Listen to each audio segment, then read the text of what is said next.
नमस्कार साथियों, मैं सीमा गुप्ता आज आप सभी के बीच समीक्षा अधिकारी, सहायक समीक्षा अधिकारी मुख्य परीक्षा में निबंध से संबंधित महत्वपूर्ण क्लास को लेकर आई हूँ। और आज की इस क्लासेज में आप सभी के बीच निबंध के 5वें पार्ट के संबंध में जानकारी देने वाली हूँ। और इस 5वें पार्ट में आप सभी को समाधान कैसे लिखना है, चुनौतियाँ समस्याओं का निदान कैसे करना है, इसके संबंध में जानकारी दी जानी है। साथियों, पहले तो आप जानें, निबंध में अधिकतम अंक आप तभी प्राप्त करेंगे जब आप अवश्य ही सारे पार्ट का समायोजन आप अपने निबंध में करते हैं। और साथियों, ये जो पार्ट होता है अर्थात समाधान पार्ट होता है, ये बहुत मायने रखता है अधिकतम अंक प्राप्त करने के लिए। क्यों? क्योंकि ये जो पार्ट होता है ये आपके व्यक्तित्व परीक्षण का पार्ट होता है।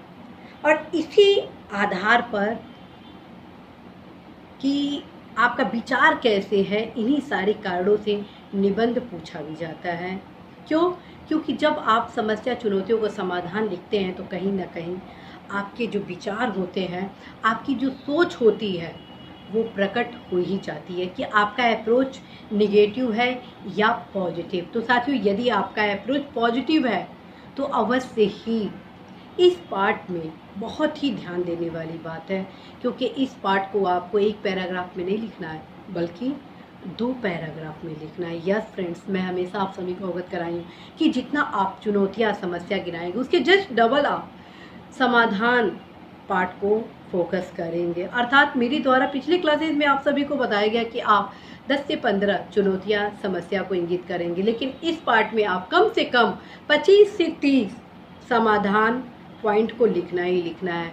और ऑलरेडी मैं बता चुकी हूँ कि जहाँ न पहुँचे रवि वहाँ पहुँचे कभी। अर्थात यदि आपकी लेखन क्षमता डेवलप है तो आप कम शब्दों में वृहद विचार को अभिव्यक्त कर सकते हैं। फ्रेंड्स, ये ध्यान रखें, शब्द सीमा है इस एग्ज़ाम में, अर्थात निबंध जो आपसे पूछा गया है उसको आप निश्चित शब्द सीमा में ही आपको लिखना है। तो निश्चित शब्द सीमा में आप यदि वर्ड को क्रॉस बहुत करते हैं तो आपके अंक काट लिए जाते हैं। इस वजह से आप सभी को मेरे द्वारा साइंटिफिक वे भी बताया जाता है। फ्रेंड्स, अधिकतम अंक आप तभी प्राप्त करेंगे जब आप साइंटिफिक तरीका अपनाएंगे।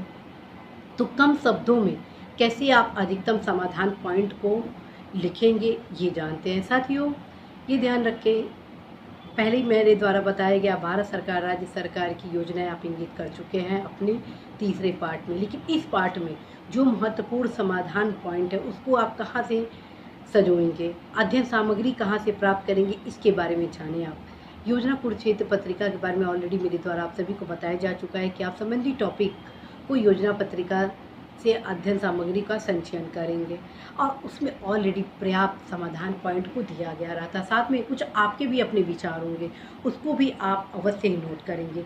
और नोट कैसे बनाएं इसके संबंध में ऑलरेडी मेरे द्वारा पूर्व में क्लासेस लिए जा चुके, बावजूद आगामी कुछ महत्वपूर्ण क्लासेस जो आप सभी के बीच लाए जा रहे हैं उसमें फिर से नोट्स बनाने की महत्वपूर्ण कला को भी बताया जाएगा। तो फ्रेंड्स, ये ध्यान रखें, समाधान पॉइंट को भी आप कॉमा के माध्यम से ही लिखेंगे, लेकिन इसमें थोड़ा सा विश्लेषणात्मक आयाम भी शामिल करेंगे। अर्थात 3 से 4 समाधान करने पॉइंट लिखने के साथ, जो कि कॉमा के माध्यम से लिखना, एक समाधान पॉइंट अवश्य विश्लेषित करेंगे। ठीक है, फिर आप 2 से 3 समाधान पॉइंट को लिखिए कॉमा के माध्यम से, फिर एक समाधान पॉइंट को अवश्य विश्लेषित करें, क्योंकि आपके पास 2 पैराग्राफ है और इस 2 पैराग्राफ में आप बेहतर ढंग से इस पैराग्राफ का समायोजन कर सकते हैं, इस पार्ट का समायोजन कर सकते हैं और अवश्य ही अधिकतम अंक भी आप प्राप्त करेंगे ही करेंगे। तो फ्रेंड्स, अवश्य ही इस रूल एंड रेगुलेशन को इम्प्लीमेंट करेंगे और ये तभी मुमकिन है जब आप हर सप्ताह एक टॉपिक की तैयारी करें। फ्रेंड्स, मैं ये नहीं कह रही हूँ कि आप प्रत्येक दिन निबंध को 1 से 2 घंटा पढ़ें, लेकिन अनिवार्य रूप से कहूँगी कि अधिकतम अंक प्राप्त करना है तो सप्ताह में 2 घंटा निबंध की तैयारी करनी होगी। ठीक है, अनिवार्य रूप से सप्ताह में 2 घंटा आपको निबंध की तैयारी करनी ही होगी। निश्चित रूप से टॉपिक कम है, बावजूद ये आपके स्किल को डेवलप करता है, आपके सोच को डेवलप करता है, अधिकतम अंक प्राप्त करने का मार्ग प्रशस्त करता है।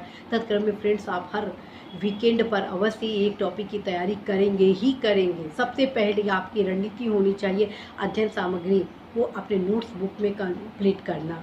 ठीक, योजना संबंधित टॉपिक की योजना को एक बार जरूर पढ़ लीजिए, बल्कि मैं तो कहूँगी 2 बार रिवीजन कर लीजिए, ताकि जो आपका कॉन्सेप्ट हो संबंधित टॉपिक का वो टोटल खुल जाए। ठीक है। साथ ही साथ जितने प्रीवियस ईयर के संबंधित टॉपिक के क्वेश्चन आए होंगे अर्थात ऐसे आए होंगे, उसको एक बार ज़रूर देखिए और हर 2 से 3 मिनट में ये सोचिए कि संबंधित टॉपिक को कैसे लिखा जा सकता है। इस प्रकार से आपका जो थिंक टैंक है वो और स्ट्रांग होगा। आपका ब्रॉड कॉन्सेप्ट की वजह से आप बेहतर ऐसी राइटिंग कर सकते हैं। तो फ्रेंड्स, इस क्रिया को ज़रूर अपनाइएगा। जब इन सारी क्रिया को अपनाइएगा तो अवश्य ही लास्ट में एक ऐसे को ज़रूर लिखने का प्रयास करिएगा। यदि आप प्रथम सप्ताह 2 घंटे में ऐसे का सारा मटेरियल तैयार कर रहे हैं तो नेक्स्ट वीक आप प्रयास ज़रूर करेंगे कि एक निबंध ज़रूर लिखें, ताकि आप धीरे धीरे धीरे करते करते आप शिखर तक अवश्य पहुँचे। फ्रेंड्स, यही कला है निबंध में अधिकतम अंक प्राप्त करने का। यदि आप निबंध में अधिकतम अंक प्राप्त करना चाहते हैं तो अवश्य इस कला को अपने लेखन में उतारना ही होगा। All the best.